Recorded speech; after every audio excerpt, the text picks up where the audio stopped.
Hello everyone, आप सभी का ब्रिलियंट एकेडमी के ऑनलाइन सेशन में स्वागत है। जैसा कि बच्चों, गवर्नमेंट ने कुछ परिवर्तन कर दिया है आपके पेपर में। अभी तक जो आपके पेपर होते थे एसएससी, बैंक और रेलवे के, वो अपने डिपार्टमेंट के पेपर खुद ही, जैसे एसएससी का पेपर था तो स्टाफ सिलेक्शन कमीशन इस पेपर को कराता था। एसएससी के अंतर्गत जितने भी पेपर आते थे, बैंक के जितने भी पेपर थे वो आईबीपीएस कराता था। रेलवे के जो पेपर थे, ग्रुप बी और सी की मैं बात कर रहा हूँ, रेलवे के जो पेपर थे वो अभी तक आपका आरआरबी और आरआरसी कराता था। अब बेटा गवर्नमेंट ने थोड़े से रूल चेंज कर दिए हैं। अब आपके जो पैटर्न होंगे वो थोड़ा सा बदलेंगे। हम आपसे डिस्कस कर रहे हैं, मैं बता रहा हूँ आपको पूरी बात क्या होगा। आपके पेपर अब कैसे होंगे, पहले कैसे होते थे, मैं सब कुछ बताऊंगा। अब तैयारी कैसे की जाएगी, आने वाले जो पेपर होंगे उनका लेवल कैसा होगा, कैसे क्वेश्चन पूछे जाएंगे, क्या क्या परिवर्तन होगा, वो मैं आपको सब कुछ बताता हूँ। बच्चों, सबसे पहले ग्रुप बी और सी के लिए जो एसएससी हमारा था, स्टाफ सिलेक्शन कमीशन था। ये एक कमीशन था जो एसएससी के नाम से चलता था और ये अपने अंतर्गत बहुत सारे पेपर को कराता था। जैसे हम बात करते हैं, एसएससी हमारा कराता था CGL, CHSL, CPO, SI, MTS, ऐसे ही इंजीनियरिंग के पेपर कराता था। तो अब एसएससी इन पेपरों को नहीं कराएगा। अब एसएससी इन पेपर को नहीं कराएगा। कौन कराएगा उसकी बात मैं आगे करता हूं।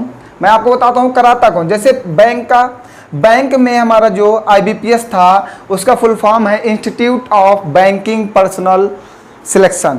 ठीक है, बैंकिंग के लिए सारे पेपर हमारा आईबीपीएस कराता था। किसी भी बैंक का हो, क्लर्क का हो, पीओ का हो, ऑल ओवर पेपर आईबीपीएस कराता था। अब वो पेपर आईबीपीएस नहीं कराएगा। ठीक। और जैसे मैं रेलवे की बात करता हूं तो रेलवे में एक ग्रुप सी था, एक ग्रुप डी था। दो चीज़ें इसमें होती हैं, एक ग्रुप सी और group D. Group A B भी होता है, लेकिन ग्रुप ए बी की जो वैकेंसी है उसके पेपर यूपीएससी से होते हैं। ठीक है, उसके पेपर यहाँ से नहीं होते।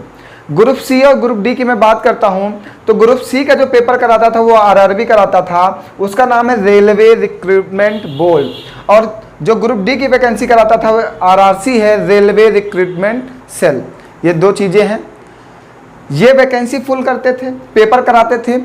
ये रेलवे को प्रोवाइड करते थे बच्चे जो पेपर पास करते थे, और ये बैंकिंग में भेजते थे और ये एसएससी में भेजते थे। लेकिन गवर्नमेंट ने अब चेंजेस किए हैं। आप लोगों का इसमें प्रॉफिट क्या होगा और लॉस क्या होगा, मैं सारी बातें आपको बताऊंगा। अब आप इन पुरानी चीज़ों को तो आपको भूल ही जाना होगा, क्योंकि अब ये लोग पेपर नहीं कराएंगे। अब पेपर कराएगा कौन, हम उसकी बात करते हैं बेटा। ये थोड़ा पुरानी चीज़ें हो गई अब आपके लिए। अब पेपर कराएगा कौन और कैसा पैटर्न होगा, क्या क्या बदलाव होंगे बैंक वालों के लिए, रेलवे वालों के लिए और एसएससी वालों के लिए, हम वो सारी चीज़ें आपको बताते हैं। बेटा अब जो पेपर कराएगा वो NRA, national recruitment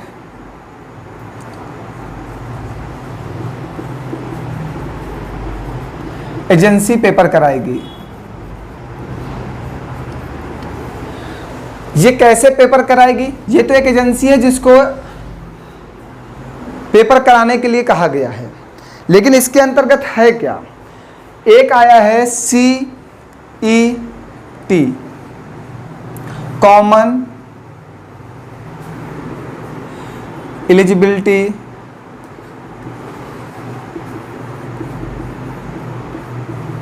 test.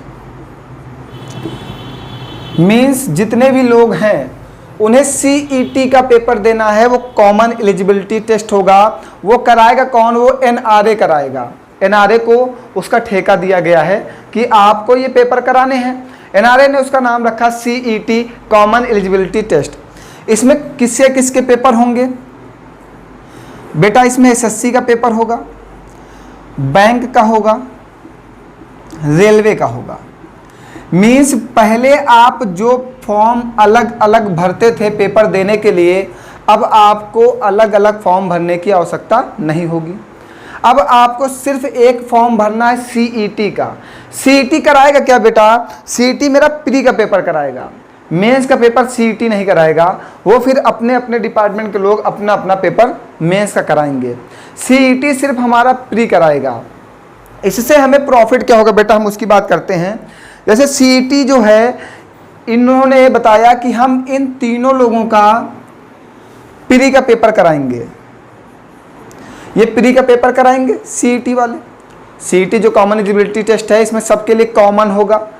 All over India के जितने भी बच्चे हैं एसएससी, बैंक और रेलवे की तैयारी करते हैं, जो कंपटीटर हैं, वो सबसे पहले उन्हें सीईटी पास करना होगा। अब सीईटी में होगा क्या?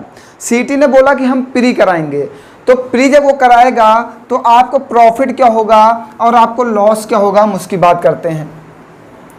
जैसे कि अगर कॉमन एलिजिबिलिटी टेस्ट होता है, सीईटी के द्वारा ये पेपर कराया जाएगा, वो तो कराया जाएगा ही अब, तो उसमें होगा क्या? आपकी मैथ आएगी, इंग्लिश आएगी, रीजनिंग आएगी, जीके आएगी, जीएस आएगी, ठीक है। तो जैसे कि हम बात करते हैं रेलवे की, तो जितने भी मेरे बच्चे रेलवे की तैयारी करते थे, उन्हें अभी तक मैथ, जीएस और जीके और रीजनिंग पढ़नी होती थी, ठीक, रीजनिंग पढ़नी होती थी। अब इन बच्चों को इंग्लिश भी पढ़नी होगी। मीन्स रेलवे वाले बच्चे जितने भी कंपटीशन कर रहे हैं, उन्हें इंग्लिश पढ़नी होगी। जैसे कि हम बैंक की बात करते हैं, बैंक वाले जो मेरे बच्चे थे, उन्हें मैथ पढ़नी होती थी, रीजनिंग पढ़नी होती थी, इंग्लिश पढ़नी होती थी और जीके थोड़ी सी पढ़नी होती थी, जीके नॉट अ जीएस। अब उन्हें क्या करना होगा, जीएस और जीके ये भी पढ़ना होगा, क्योंकि जो कॉमन एलिजिबिलिटी टेस्ट होगा वो सबके लिए कॉमन पेपर बनाएगा। मीन्स जो एसएससी के बच्चे थे, जो बैंक के बच्चे थे, जो रेलवे के बच्चे थे, उनको सबको सीईटी क्वालिफाइड करना होगा। उन्होंने इसके लिए कुछ शर्तें भी रखी हैं। एसएससी के बच्चों के लिए कोई प्रॉब्लम क्रिएट होने वाली नहीं है, बस थोड़ा सा पेपर अप और डाउन होने की प्रॉब्लम हो सकती है, वरना और कोई समस्या नहीं होगी, क्योंकि आप मैथ, जीएस और जीके, रीजनिंग और इंग्लिश पढ़ते थे, इसलिए आपके लिए कोई प्रॉब्लम नहीं होने वाली। प्रॉब्लम हमारे रेलवे वाले बच्चों के लिए होने वाली है थोड़ी सी, और हमारे बैंक वाले बच्चों के लिए होने वाली है, और किसी के लिए प्रॉब्लम नहीं होने वाली है। वैसे प्रॉब्लम कोई नहीं होगी, आप सब पढ़ने वाले हो, सब कवर कर लोगे। अगर कोई रूल आया है तो आपके अच्छे के लिए ही आया है, ठीक है। आप हमेशा सोचें हमारा कुछ ज़्यादा अच्छा होने वाला है, इसलिए ये रूल अप्लाई हुआ है। अब सीईटी कराएगा क्या? सीईटी के रूल क्या हैं, आपको प्रॉफिट क्या होगा इससे? जैसे कि बच्चे, आप लोग अगर एसएससी की तैयारी करते हो, तो वो प्री कराता था, प्री के बाद मेंस कराता था, मेंस के बाद रिटन कराता था, फिर एक आध पेपर और ऐसे लगा देता था, मैं बात करता हूँ। तो बेटा ये प्री जो कराता था, फिर मेंस कराता था, फिर आपको रिटन कराता था। आपको हर साल प्री देना पड़ता था। आप प्री क्वालिफाइड हो, मेंस दे रहे हो, उसके बाद भी आपको प्री देना पड़ता था।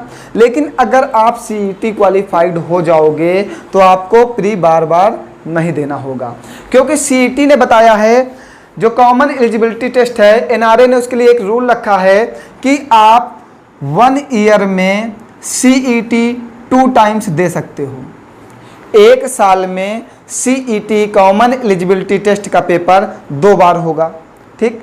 आप 2 बार देंगे साल में। ऐसे क्या होता था, आप एसएससी प्री 1 बार देते थे साल में, अब आपको 2 बार चांस मिलेंगे प्री निकालने के लिए।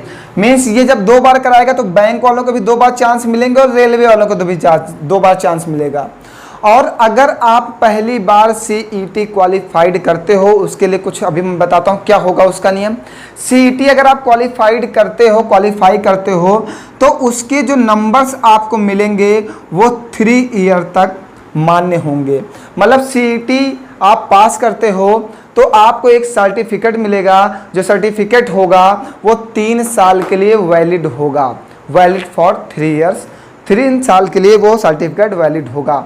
अब उसमें क्या होगा, 3 साल के लिए सर्टिफिकेट होगा, लेकिन नियम क्या होंगे, आपको जो बैंक, रेलवे, एसएससी का प्री होगा वो आप सभी बच्चे एक साथ देंगे बैंक, एसएससी, रेलवे के बच्चे सब साथ में प्री देंगे। अब होगा क्या, इससे आपका प्रॉफिट क्या होगा? आपको जैसे कि एसएससी की तैयारी करने वाले बच्चे को प्री के बाद मेंस देना होता था, तो अब जैसे कि ये कॉमन एलिजिबिलिटी टेस्ट हुआ, हम एक मानक लेट करते हैं कि हम मानते हैं कि 200 नंबर का पेपर सीईटी का हुआ, कॉमन एलिजिबिलिटी टेस्ट का पेपर 200 नंबर का हुआ। कुछ बच्चे 190 पाएंगे, कुछ 180 पाएंगे, कुछ 170 पाएंगे, 160 पाएंगे, 150 पाएंगे, 140 पाएंगे, 130 पाएंगे, 120 पाएंगे, 110 पाएंगे, कुछ 100 पाएंगे, कुछ 90 पाएंगे। ऐसे ही प्रोसेस होगा जो बच्चे नंबर्स पाएंगे। ठीक, अब एसएससी, बैंक, रेलवे अगर कोई फॉर्म निकालता है तो वो प्री तो अब नहीं कराएगा, अब वो डायरेक्ट मेंस कराएगा, मेंस का पेपर कराएगा आपका। तो होगा क्या, जैसे एसएससी ने सीजीएल का पेपर कराया, सीजीएल के लिए रिक्रूटमेंट किया कि हमें सीजीएल के लिए बच्चे चाहिए। ये एक बात और बता देते हैं, सीईटी में किस किस चीज़ों का पेपर होगा? 10th लेवल का, 10th जो स्टैंडर्ड का पेपर होगा, 12th स्टैंडर्ड का पेपर होगा और ग्रेजुएट लेवल का पेपर होगा, जिनका ग्रेजुएशन कंप्लीट होगा। ये 3 पेपर कराएगा। 10th वालों का अलग होगा, 12th वालों का अलग होगा और ग्रेजुएशन वालों का अलग होगा। जो 10th वाले वैकेंसी आती हैं तो उनके लिए 10th लेवल पे पेपर बनेगा, जो 12th लेवल पे वैकेंसी आती हैं उनका अलग पेपर बनेगा, जो ग्रेजुएट लेवल पे वैकेंसी आती हैं उनका पेपर अलग होगा, और सभी का प्री साल में 2 बार होगा। ठीक है, तो जैसे कि सीजीएल की वैकेंसी आई, एसएससी सीजीएल की वैकेंसी आई, सीजीएल अब प्री नहीं कराएगा, सीजीएल अब डायरेक्ट क्या कराएगा? मेंस कराएगा। ठीक है, सीजीएल अब डायरेक्ट मेंस कराएगा। तो सीजीएल की जब वैकेंसी आएगी तो वो उसमें एक नोटिफिकेशन या नोटिस पड़ी होगी कि जितने बच्चे प्री में 170 नंबर पाए हैं, 170 एबव, नॉट बिलो। ठीक है, मीन्स उसके कहने का मतलब है 170 से एबव जितने बच्चे नंबर पाए हुए हैं वो मेंस के लिए अप्लाई कर सकते हैं। मीन्स 170 से नीचे पाने वाले बच्चे मेंस के लिए अप्लाई नहीं करेंगे। लेकिन बेटा आपका सर्टिफिकेट बेकार नहीं जाएगा। ऐसा नहीं कि आप 170 से नीचे पाए तो आपका सर्टिफिकेट बेकार हो गया। आप तो प्री दे सकते हो, बार बार दे सकते हो, लेकिन प्रॉफिट क्या है? जैसे जो सीजीएल वाले बच्चे 170 एबव कोई पाया हुआ है तो उसके लिए प्रॉफिट क्या है कि उसको जब ये सर्टिफिकेट 3 साल के लिए वैलिड हो जाएगा तो उसे सिर्फ मेंस की तैयारी करनी होगी, ना कि प्री की बार बार तैयारी करने की ज़रूरत होगी। उसे मेंस के लिए समय मिल जाएगा, तैयारी करने के लिए समय मिल जाएगा। अभी तक बच्चों को क्या करना होता था? हर साल प्री देना, हर साल मेंस देना, हर साल प्री देना, हर साल मेंस देना, तो प्रॉब्लम क्रिएट होती थी, बच्चे को तैयारी करने का पूरा समय नहीं मिल पाता था मेंस के लिए। अब बच्चा प्री क्वालिफाइड कर जाएगा तो एसएससी मेंस में जो होता है सिर्फ मैथ और इंग्लिश आती है सीजीएल में, तो बच्चा सारा फोकस मैथ और इंग्लिश पे कर लेगा। ऐसे क्या होता था, फिर मेंस दिया उसका फिर दूसरा प्री भी लगा जा रहा है, मेंस देके वो फ्री नहीं हुआ कि प्री आ गया फिर उसको जीएस पढ़नी है, रीजनिंग पढ़नी है। अब क्या होगा, बच्चा अगर 170 प्लस जा रहा है तो उसको पता है कि मैं सीजीएल के लिए क्वालिफाइड हो जाऊंगा मेंस के लिए, और उसे सिर्फ इंग्लिश और मैथ पे ही फोकस करना होगा। ये बहुत बड़ा प्रॉफिट होगा, बच्चों को तैयारी करने का अच्छा समय मिलेगा। अब जैसे कुछ बच्चे हम मान लेते हैं 150 नंबर पाए हैं, ठीक, तो उनका बेकार नहीं जाएगा, सर्टिफिकेट बेकार क्यों नहीं जाएगा? अगर आप 150 पाए तो आपका बेकार नहीं जाएगा। हम लेट करते हैं, मानते हैं कि बैंक ने वैकेंसी निकाली, बैंक ने क्लर्क के लिए वैकेंसी निकाली, क्लर्क के लिए वैकेंसी निकाली, और इन्होंने कहा जितने बच्चे 150 से ऊपर नंबर पाए हैं, 150 एबव जो नंबर पाए हैं वो हमारे फॉर्म को अप्लाई कर सकते हैं। मीन्स बच्चों जो भी 150 के ऊपर वाले जितने भी बच्चे हैं यहाँ से, वो सब बैंक क्लर्क का फॉर्म अप्लाई करेंगे और इनका मेंस का पेपर देंगे और पेपर रीड करने के बाद आपकी ज्वाइनिंग होगी। आसान है ना। अब हम मानते हैं कि कुछ बच्चे 130 पाए हुए हैं, तो रेलवे की वैकेंसी आई, रेलवे ने अपने ग्रुप सी और ग्रुप डी की वैकेंसी निकाला और बोला कि जितने बच्चे 130 एबव पाए हैं, 130 एबव पाए हैं, वो सभी बच्चे हमारे मेंस के फॉर्म को अप्लाई कर सकते हैं जो हमने वैकेंसी निकाली है, आप उसमें अप्लाई कर सकते हैं। तो बच्चों ये प्रॉफिट है भी और लॉस भी है, जैसे रेलवे वाले बच्चों के लिए उन्हें इंग्लिश पढ़नी पड़ेगी। लेकिन बेटा प्रॉफिट ये है कि आपको बार बार प्री देने की आवश्यकता नहीं है, आपको सिर्फ एक बार प्री देना है। आप अगर 6 मंथ अच्छे से मेहनत कर लिए, प्रॉपर स्टडी कर लिए, तो आप प्री में अच्छे नंबर पा जाएं, मींस कॉमन एलिजिबिलिटी टेस्ट में आप अच्छे मार्क्स पा जाएं, अच्छे नंबर 170, 180, 190 के बीच में अगर आप आ जाते हैं, तो आपको एक पेपर देने से फुर्सत मिल जाएगी, आपको टाइम मिलेगा मेंस की तैयारी करने के लिए। जैसे कि रेल आप इंतजार करेंगे कि मेरा 170, 180, 190 नंबर है, इसके बीच में है या 150 प्लस है, तो हमारे पास एक ऑप्शन है कि अभी इसका जब मेंस का पेपर आएगा तो हम उसमें होंगे, तो हम पहले से मेंस की तैयारी करना स्टार्ट कर देंगे। जब मेंस की तैयारी करना हम स्टार्ट करेंगे तो मुझे टाइम मिल जाएगा। और जैसे कुछ बच्चे कम नंबर पाए, 130 के कम है, 120, 110 है, तो उनको परेशान होने की ज़रूरत नहीं है, उनको नेक्स्ट पेपर फिर से मिलेगा, तो वो ज़्यादा से ज़्यादा मेहनत कर लेंगे कि 160, 170, 180 पा जाएं। तो हम नेक्स्ट हमें सिर्फ मेंस की तैयारी करनी है, ना कि प्री की करनी है। बेटा CET जो लागू हुआ है उसमें आपको 1 साल में 2 बार प्री का पेपर कराएगा। इसमें SSC, बैंक, रेलवे के सभी जितने भी एस्पायरेंट हैं, जो भी कंपटीशन की तैयारी करते हैं, सभी अपने फॉर्म को अप्लाई करेंगे।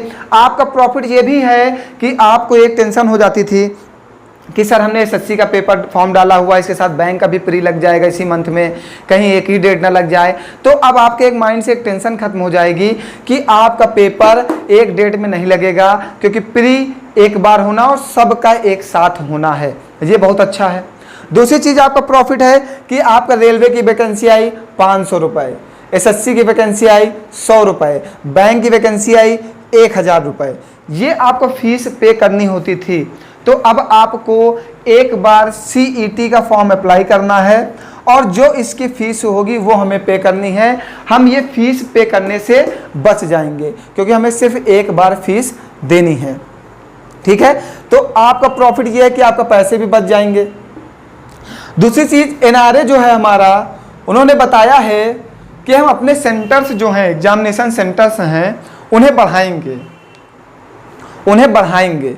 मीन्स अब जो बच्चे गांव में रहते हैं, दूर रहते हैं और उनका सेंटर कहीं दूर लग जाता है, मैं मानता हूं जैसे कि बाराबंकी में बच्चे रह रहे हैं और उनका सेंटर इलाहाबाद लग गया, इलाहाबाद जब सेंटर लगा तो बहुत सारे बच्चे पेपर छोड़ देते हैं, वो नहीं पहुंच पाते हैं।